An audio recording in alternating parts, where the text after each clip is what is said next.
how to install Metatrader 5 on PC.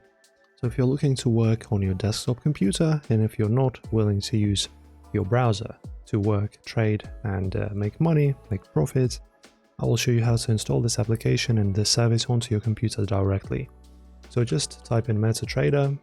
You don't have to necessarily type Metatrader 5, then go to the official Metatrader 5 page.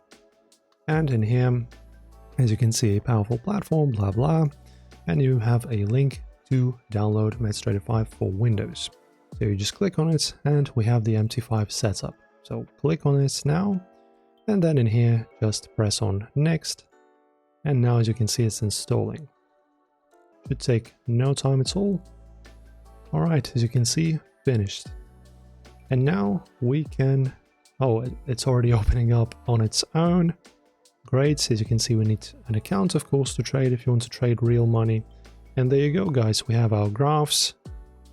We have, as you can see, sterling, pound sterling versus US dollar graph. We have these graphs, USD as well.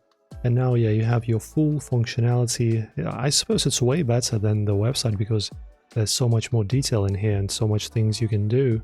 Customization, yeah, so many features. So this is how you do it, guys. As you can see, it opened up for me in full screen, which is great. And yeah, you can start working now. Enjoy, guys. If this helped you out, check out our other videos on Metatrader 5 on the channel, and thank you for watching.